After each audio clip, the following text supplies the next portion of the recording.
respecter notre maman ou à Koufi parce que premièrement à Mastano tu comprends au fin la mémoire à Mouta Koufi mais tu dois vraiment être malade.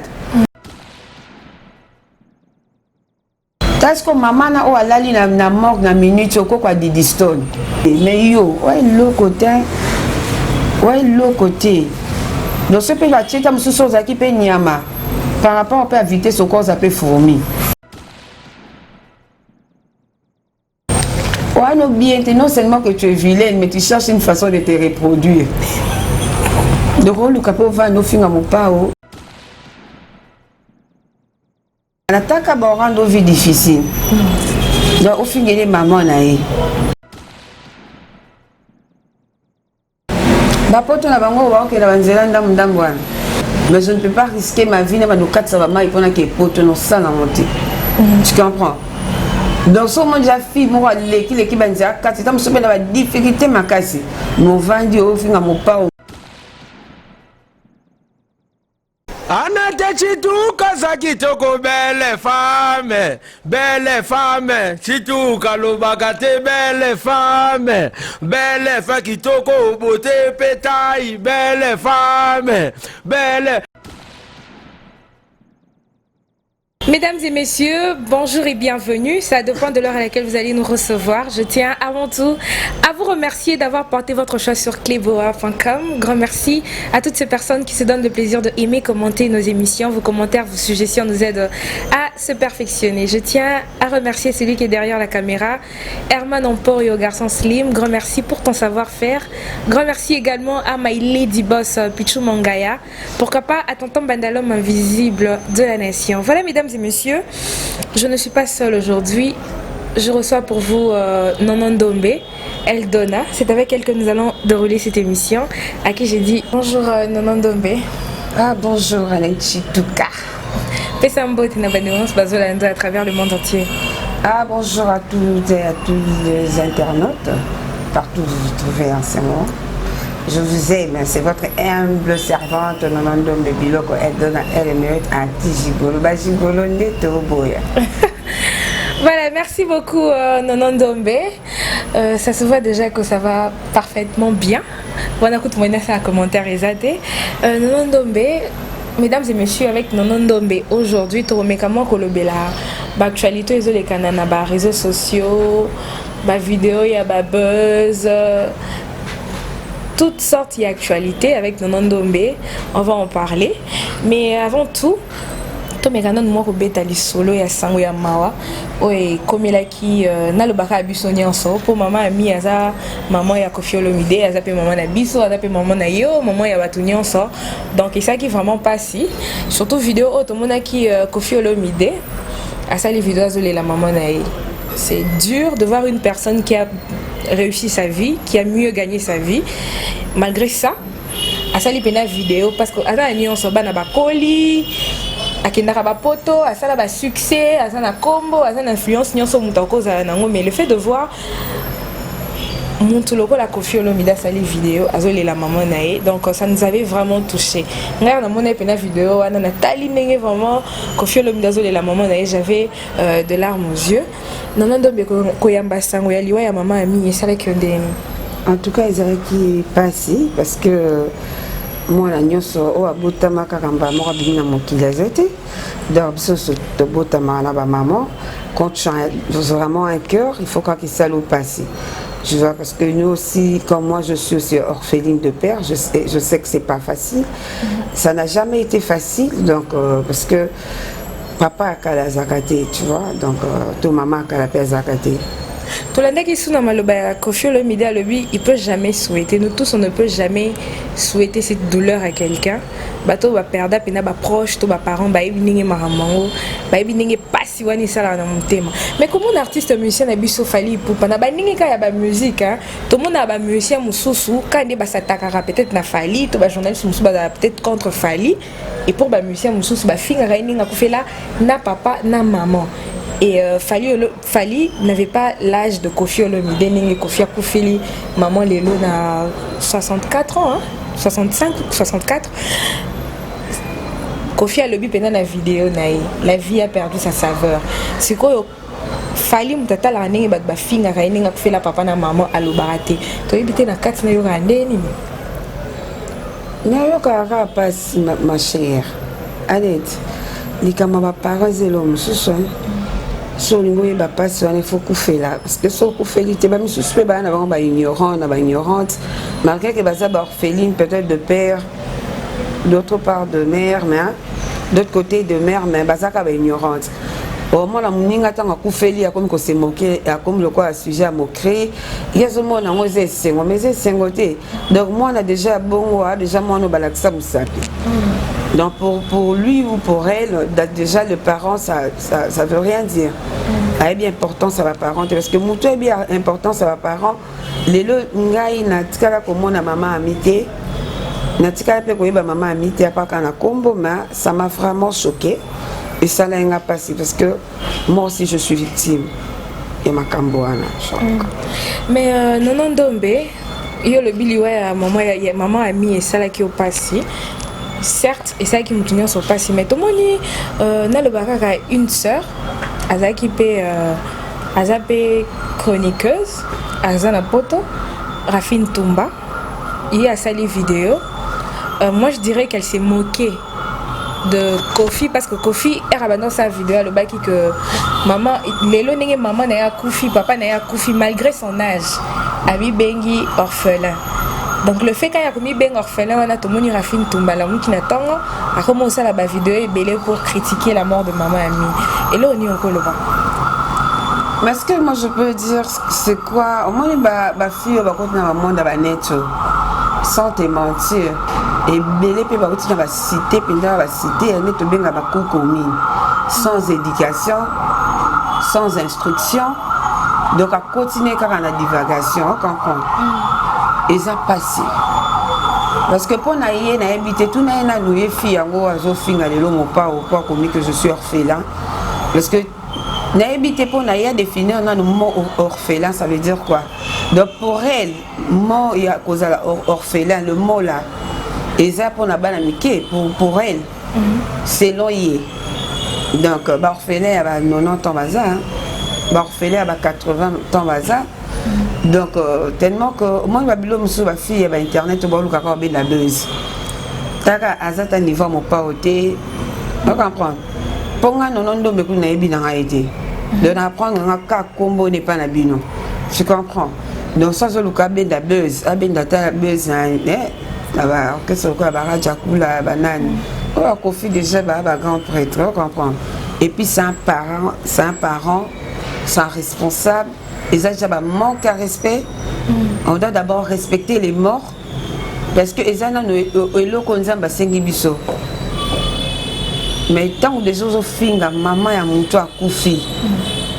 Donc, normalement, c'est que à Mélanie, Babylone, on y a ma casse, on a Babylone, on va remonter la somme, on va bomber. Parce que nous avons un nom, mais là-bas, on a un respectable. Donc, attends, placement, mais mangaté.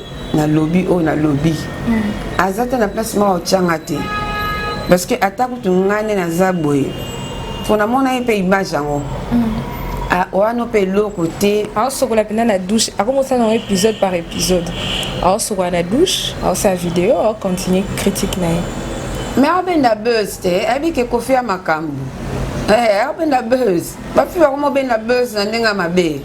On comprend. On ben la buzz na mabe. Am ça comment le vérité makasi boya comment le ka loba peut-être que loba makamo qui peut léser les gens c'est peut-être parce que ça a poto. Ba poto na bango ba okela banzela ndamwana. Ma chère. Tala poto za na bien mutako sauter parce que dans ko loba te que poto za mabe. Poto za bien mais je ne peux pas risquer ma vie na ba no katsa ba mai pona que poto no ça na monter. Tu comprends? Donc ce moment déjà fille moi l'équipe banza kati tam so bena ba difficulté makasi mo vandi o finga mo pa o mutu tam so na tonga kanga valise abina keno en Europe na fait ça tour d'Europe à zongi donc bena buzz non malembe tika vraiment maman mia a reposé en paix respecter notre maman a kufi wana parce que premièrement a master noté on comprend ce qui ba finga mo pa o parce que na minute mo pa za non vivant ba finga mais a touché morte parce que biso toi la victime toi orpheline n'a jamais mutumo baba no leka afin honneur ya maman moko boy o asa perdre pe vie na ye na minute o le to sengele kutu pe parce que ye kuta na grâce à moni bakoko ya bakoko ta musu ye kutu ozata grâce wana te mais tu arrives à l'insulter maman ami kutu atikala oza ni chroniqueuse tu comprends ni vedette ni star mais les qui on a combo parce que biso to yo déjà maman ami to bana mike to yeba déjà maman ami bima déjà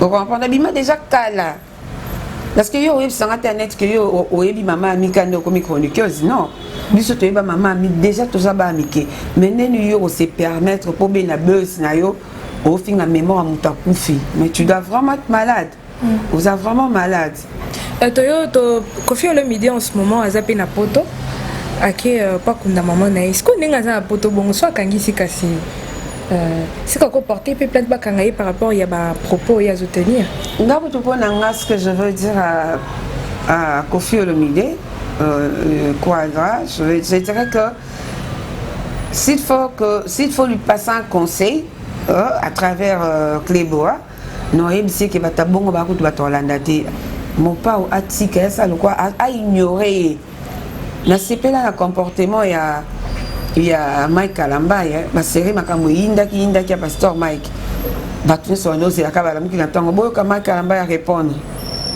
à terre on tout so répond les imbéciles par le silence on tout faut tirer dans le silence on a besoin on linga sala en 600 donc mon père a fait sa chance te abete kara pour mon papa na simane ba soldat bazati ba soldat do ba ope ba ko bima pe ba lobeli donc atika fi wana niveau na eza bato ba na sima mon papa ya mon papa te comprendre sans soin non Ndombe ndenge tomoni Koffi Olomide azana Paris aki ba obsèque ya maman na ye certes et kundamara na Paris to aoya na encore mais parce que ses enfants vivent là-bas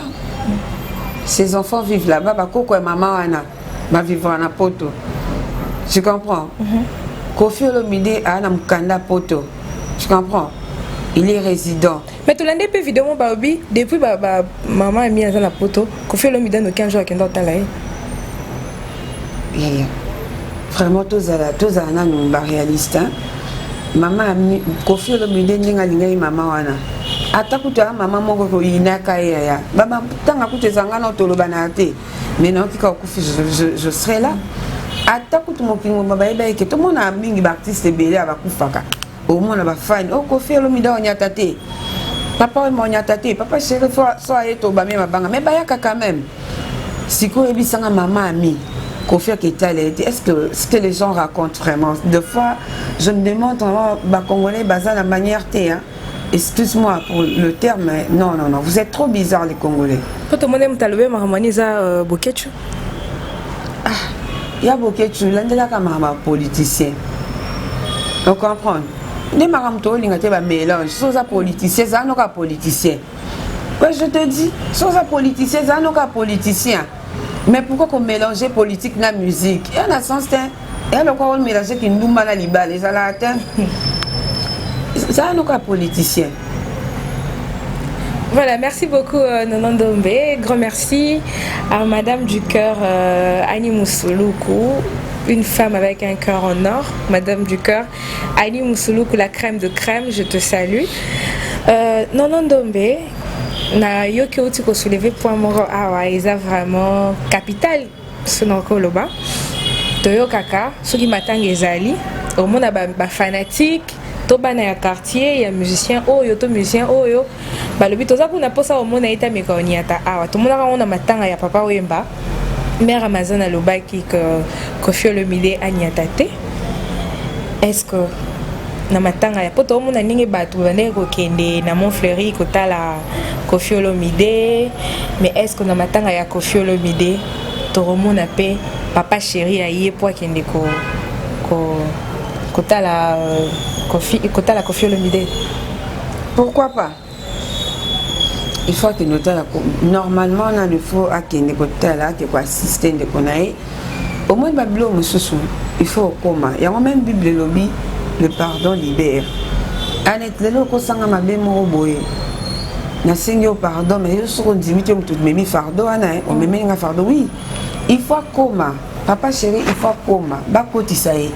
bakotisa ete tomona ke vie kin kester tanga kufaki baboye bamusu bakoto bawela basi basala boye mais bakomaki quand même vaut mieux empêcher au côté de la porte yo moko yebi quand même que ça là qui premier pas il y a yé matanga papa chéri matanga te ke ko fi le milieu mutakufi matanga ya mama ami tu comprends mama ami né na minute à la mort mais la guerre monsieur qui ndato kufeli no yate ah wana vraiment wana ko makamususu to wela neti ni to bomi neti nani to ko fi abomela jibe nani jibe abomela de kofi nani o ba ko matina niveau parce que déjà le biku na solo na voama Didier Lacoste avant-hier azaki wana a passé butu mba wana na matanga tu comprends donc elo mabeni ne silate tozala ba polémique papa chéri ba yo kana na gogante héritier watanabe mais tant Goga na sali carrière na musicale yé moko na luki tant que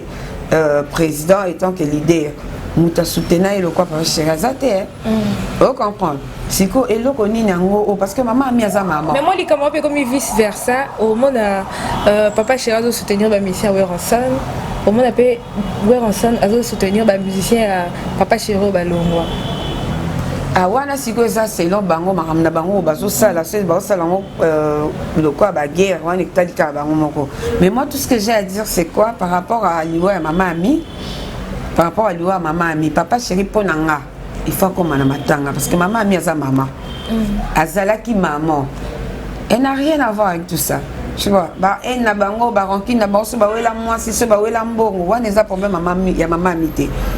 Mais non, les Cameroun peut ça craint un peu parce que tout le monde qui s'est un jour à la centralina, bakenda qui co-assisté peut que fio le midi mais comme qu'on a bakangil bon porte. Est-ce que les gens dans la matin bakangil nous porte à côté? Ouais, ils allaient en monte. Ils allaient non mais par rapport à vieux Kiss, vient Jora, vieux quoi grâce au là il faut parce que vient Jora pas bondi fort qu'on orchestre non comprendre. Par rapport à vieux Jora, dans le bien. Na batu nyonso ba bengana ki wana par rapport à vienjo vie au solo il faut faire ka vienjo rakota par rapport parce que quand des fait gola lo batala si mazonga muntu mabe ko za no lelo me bola mo peser pe no bola mo muntu wana Dior a beaucoup souffert pour cet orchestre, tu vois, et il s'est vraiment battu pour le quartier latin, tu comprends. Ils avaient un orchestre Dior a bandé qu'on a mis. Attends le lot m'a bé comme a monté changer à naït.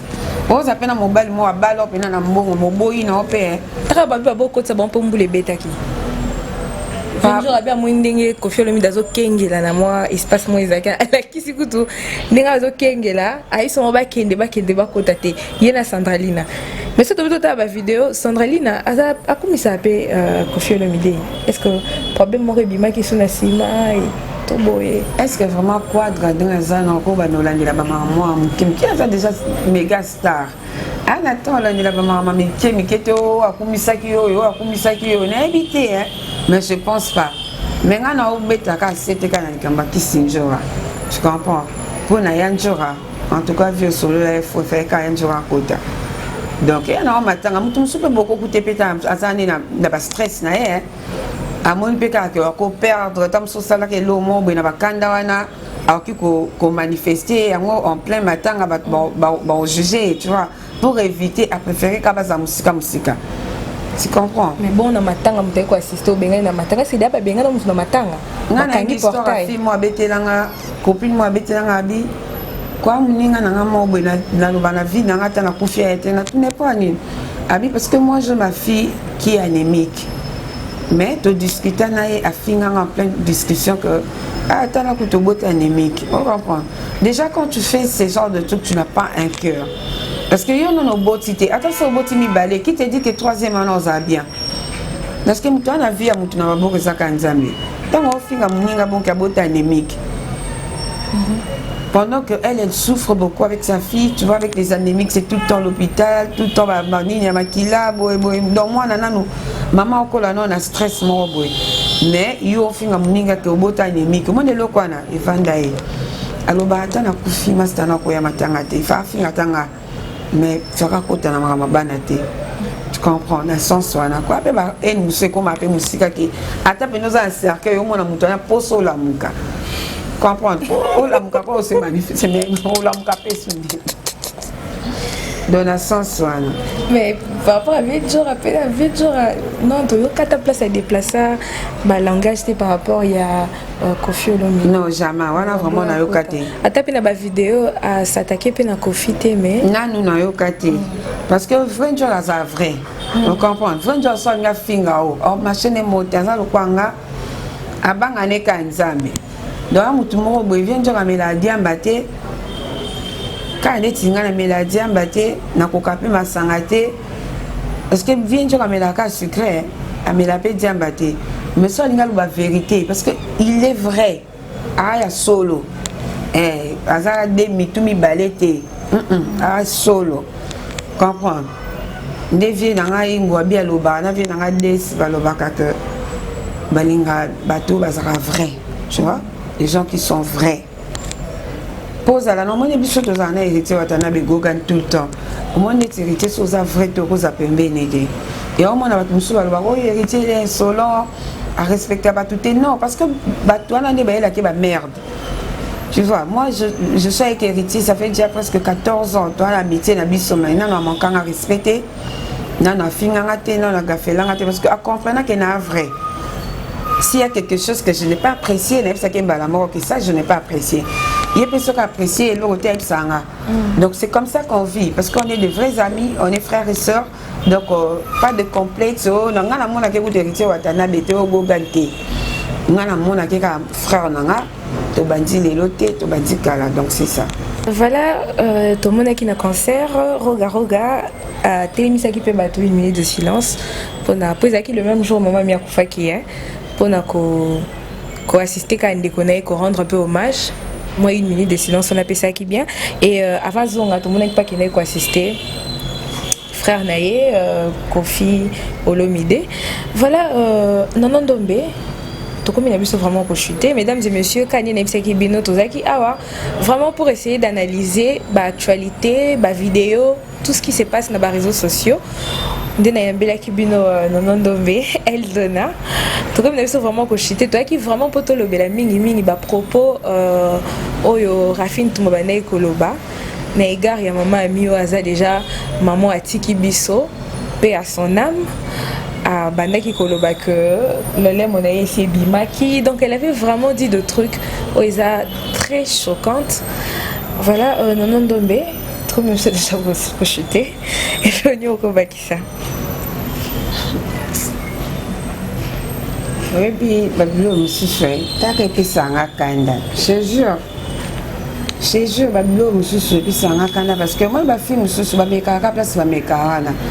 Parce que le quoi les lots finalement maman le quoi ya Jamul Kanza hors brut tu as Ousmane Benza les gagnants papa na Josie tu as Calais sanguinaire qu'est-ce qu'on batona non tanga na taka ba rendre vie difficile donc au fin les maman na yi on comprend au vandi be boy un jour au vandi ka bola muki au lalo la muki au fin vraiment maman arrive du Kaamo désormais il y a attaque au kokate au moins ba vie mon père baza ba tout boé des fois pe baza na moi mawe pour ba vie on a pe ba ebi que trop na monde net ba fi vraiment lukobe da trop buzz et quand ça penga no tona biso bien mais nga na la muki kana tonga la talika net na makamu na net bon tout ça polémique moto ba no finga na bona benda ka buzz donc on a besoin on a capable na nyonso comment cause un politesse sa modèle.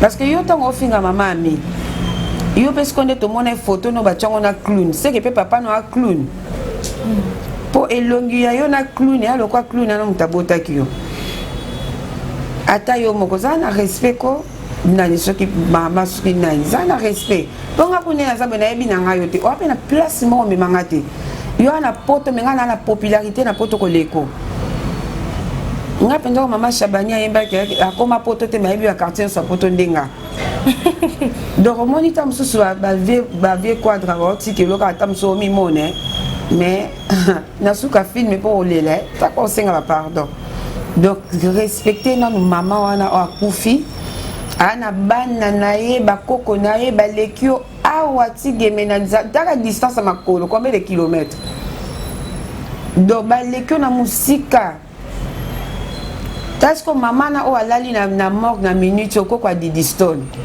et au force hein au force c'est sûr pas ta Didi Stone yé moko na celebrity to banange celebrity waza nango akoza na niveau tam so finga ta maman na ngate nonondo bo alali na mort so alali lelo na mort Didi Stone ata courage wana na nuté pouvoir wana te mais yo ouais le côté donc ce peut va tcheta mususu zaki pe nyama par rapport au peut éviter ce corps ça peut fourmi mais obimi no ka mutundo obimi clown ce peut obimi lo nini wana problème les ana monter mais ça na respect ba maman baninga apprend à respecter na batu nyonso bazo encourager na le mal wana bango pe ba kufela ba parents to ceux qui va si ba kufela ba parents bana na bango ba perdre pe bango ba souffrance wana peine wana ndenge ezalaka mama za na respect ko yo na landi vidéo mo ya tonton mo boy ya ba nord yo na ninga ba tonton poto te bois vrai na landi vidéo tonton mo kana crimo zo e mikolo ya boyne to boy ya tonton na bi o mais yo ze longi mabe mo lo ba mi bali bakaba mbongo te yango te to boy ne longi no ngo pesa mbali courage au peso mo eza neti yo on bien non seulement que tu es vilaine, mais tu cherches une façon de te reproduire. Donc, le capot va nous finir à mon pao. Papa a Didi Stone, maman a mis quoi Didi Stone. Ça n'a respect comme maman. Solo le cap buzz, ben dans la orchestre, moi je bête, non la manza, la banjili, na bakinga, ça n'a respect. Mouto Luka 3 kilos pour nayo. Taka au kokate. Moi je travaille pas pour confier le billet. Kofi Olomide a futa kangate amona nga pe na ndako nete ya net na ko bondela ke vie ninga ya mona émission te mais souci wana ya perte wana ya mama na ye aya ko tala ye atala ye te c'est pas votre problème et un problème na binoté botika via régler makambo wana ya famille parce que tous ces temps là Kofi azang sa maman na aucune chanson aucun album mutu nyonso tonka ayoka mama ami akufa ero Kofi Olomide aza bitanda linga mama na ye taka sali vidéo star munene bongo sali vidéo lela mais tout le monde est quand même vidéo na ça qui tout le monde qui soufali à ça qui émission moi je sais pas ce qui va copier coller to on n'a pas compris qu'est-ce qui s'est passé bien il fallait ndolo ba mutu so azana mawa qui jamais ko exprimer pas sinaye à travers une vidéo. Oh mutazo les la sana passe na kufeli mutasali vidéo donc kaka maloba fali pour pas bande ko loba na vidéo ya Kofi je sais pas c'est comme si à ça là qu'on voit le même jour hein non c'est faux l'indignité qui dit cap encore ça m'a bon on comprend parce que il a d'abord de l'estime pour son vieux Kofi Olomide pour son ancien patron boss et ça faux Congolais n'a toujours créé makamon boipo et ben n'a pas problème Congolais n'a toujours qu'au Kaboulé n'a 5-7 je vais vous dire un truc quand les la coûte maman papa au coup famille nzambe otika kana nzambe ba fille coûte beaucoup ba prière na ba tonton soit que na prière concentré pena vous comme ensemble la même si photographe moi quand on en fout comme na kangi mission ensemble la kanga photo si qu'on nzambe écoute OK ko sambela nzambe le kuto za concentré on senga photo shooting et bi makitoko o la sanga image après ça tala so bien na libosa nzambe sikoyo yo muto olo bake mutakufeli maman na ye bona matanga ba filma ba tuté oh mais normal a exprimer peine na ye exprimer passe na ye bino sko bolunyo ça a filma été wa olela te le ko la filma zo lela o asali mabe donc finalement congolais boye bilo bolukate bilo ka bonde to boye. Voilà, merci beaucoup de Ndombe Eldona. Comme il a son émission d'Abisso, grand merci à celui qui était derrière la caméra, Herman Emporio, garçon Slim. Grand merci à my lady boss Pichou Mangaya. Grand merci à tonton Bandalom invisible de la nation. Grand merci à madame du cœur, la crème de crème, une femme avec un cœur en or, Annie Moussouloukou, madame du cœur.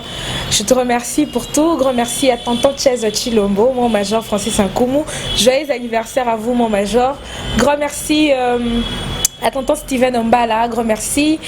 À tonton Stone Mwamba, grand merci. À maman Adèle Akele, grand merci. À tous nos abonnés de cléboa.com. Jocelyne Tana la cadette, maman sociale, Jocelyne Tana la cadette, je te salue. Grand merci aussi à toi. Grand merci à Mamadji de Londres. Grand merci à Mamadji de Londres. Pourquoi pas à toi, Germaine Adjamaï, maman Germaine Adjamaï, je te salue. Grand merci à toi. Grand merci à tous nos abonnés de cléboa.com. Nanon Dombe, ma dédicace, numéro de la fin, mot de la fin, pardon, un numéro de contact. Pour ne pas contacter. Numéro de contact, il y a Willy Moucheni, plus 243, code mondial, je te salue là. Plus 243 82 610 76 21 plus 243 82 610 76 21 mot de la fin et quand on a bisa bino nyonso ba internaute nyonso au besoin encourager sur nani clou na wana makambo en tout cas botika ko encourager ceux qui ont beaucoup fait la tête tout na biso ba tout fait la tête bisabino. Et puis il y avait aussi un truc que j'allais compléter parce que par rapport à l'émission Moko Kana Oyamba Kinga, Annette Chituka, au maire, au fini biso bato ba chemise na ba cravate, na habité, ba comprenez façon la lobé a été. Oh bato mususu, on a tout le chemise à tissu, na pantalon à tissu, mais faut mon est-ce que là t'es là on quoi ba yaman en porio. Tout en tissu mais swag.